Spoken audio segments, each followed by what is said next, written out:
పసిపిల్లలకి స్నానం చేయించేటప్పుడు 2 కాళ్ళు మధ్యలో పెట్టుకొని స్నానం చేపిస్తారు కదా, ఎందుకు అలా చేయిస్తారు? బాగుందమ్మా. ఒకనాడు ఉన్నటువంటి సంప్రదాయం ఈనాడు చాలా తక్కువగా కనపడుతున్నటువంటి సంప్రదాయం. ఎందుకంటే ఇప్పటి ఆంగ్ల భాషలో చెప్పాలి అంటే న్యూక్లియస్ ఫ్యామిలీస్. ఎందుకంటే ఎక్కడికక్కడ తల్లిదండ్రుల నుంచి వేరవుతున్నటువంటి కుటుంబాలు, ఎవరికి వాళ్ళు స్వతంత్రంగా ఏర్పడుతున్న కుటుంబాలు. ఈ పిల్లల్లో చాలామంది అంటే ఆధునిక తరం పిల్లల్లో తమకు పుట్టినటువంటి పిల్లల్ని ఎలా పెంచాలో తెలియనటువంటి తల్లులు, వాళ్ళకి ఎలా స్నానాలు చేయించాలో తెలియని తల్లులు, మదర్ కేర్ సెంటర్లో వేసేటువంటి తల్లులు.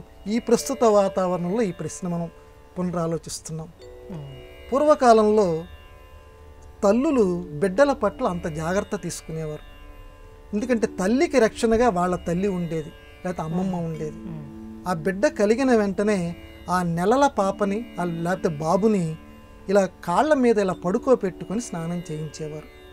చేయిస్తే దాని ప్రయోజనం ఏంటంటే ఎప్పుడైతే శరీరానికి నలుగు పెడతామో, ఈ నలుగు అంటే కూడా ఏమిటండి మళ్ళీ ప్రశ్న వస్తుంది. మంచిగా నూనె తీసుకొని ఇలా ఒంటికి ఇలా చక్కగా రాస్తే అది ఆ మాడు మీద ఇలా కింద ఒంటి మీద ఇలా రాస్తూ ఉంటే అసలు మామూలు మన శరీరాలే చాలా హాయిని పొందుతాయి. ఆ పసిబిడ్డ, ఎందుకంటే మనం అన్నా కనీసం లేచి నిలబడతాం, కొంచెం దూరం అన్నా నడుస్తాం, కానీ ఆ పసిపిల్లకి పాపం వ్యాయామం తెలియదు. వ్యాయామం కనుక చిన్నతనం నుంచి వ్యాయామం కావాలి శరీరానికి అంటే ఏదో ఒక రకంగా కొంత శ్రమ పడాలి. శ్రమ పడితే లోపల ఉన్నటువంటిది అరుగుతూ ఉంటుంది. అందువల్ల పసిపిల్ల తను వ్యాయామం చేయలేదు.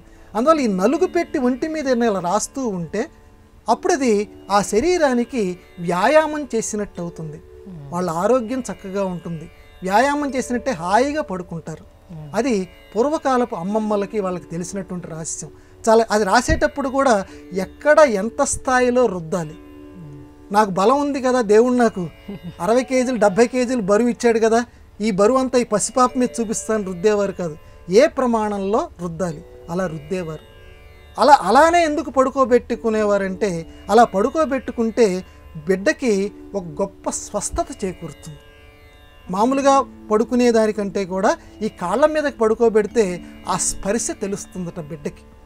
ఎందుకంటే ఆ శరీరంలో ఉండేటువంటి ఆత్మీయత స్పర్శ బిడ్డకి తెలుస్తుంది. ఎందుకంటే ఒంటి మీద చూడండి, ఒక్కసారి ఎవరైనా ఇలా నీళ్ళు ఒక్కసారి పెడితే ఇలా ఇలా అంటాడు ఒక్కసారి, కానీ అదే కింద స్పర్శ ఉంది అంటే ఆ రక్తానికి సంబంధించింది, తన అమ్మకి సంబంధించినటువంటి అమ్మ అదే రక్తం ఉంది కాబట్టి ఇలా ఒంటి మీద ఒక్కసారి అలా నీళ్లు పోసిన ఆ ఆత్మీయత స్పర్శ అందుతోంది కాబట్టి బిడ్డ చాలా అంత ఇబ్బంది పడడు, చాలా సంతోషిస్తాడు. అందువల్ల ఆ రకంగా పడుకోబెట్టుకొని చక్కగా స్నానం చేయించమంది, అది తగిన పాళ్ళల్లో చేయించమంది. పూర్వకాలం ఈ రకంగా చేయించారు. ఇప్పుడు కూడా చాలా తక్కువ మంది ఆ పద్ధతిని అనుసరిస్తున్నారు, కానీ దానివల్ల చాలా లాభాలు ఉన్నాయి. లేదండి మేము ఇలాగే బతుకుతామంటే సరే, దానికి వచ్చే కష్టాలు. ఎందుకంటే ఆ బిడ్డ పెరిగిన తర్వాత శాపం పెడతాడు. ఒంటికి రోగాలు పెరుగుతాడు వాడు. అమ్మా నాన్న నన్ను ఎలా పెంచారు వాడికి అప్పుడు తెలియదు. ఆ రోగాలతో ఉన్నటువంటి వాడు దాని ఫలితాన్ని అప్పుడు తెలుసుకుంటాడు. తల్లిదండ్రులకి వెళ్ళ ఆ రకంగా విముఖతలు కలిగి ఉంటాడు. కాబట్టి చిన్నప్పటి నుంచి ఆ ఉమ్మడి కుటుంబాల్లో ఉండటం, ఆ బిడ్డల్ని అలా స్నానం చేయించడం మంచిదని చెప్పి మన సంప్రదాయం చెప్తాం.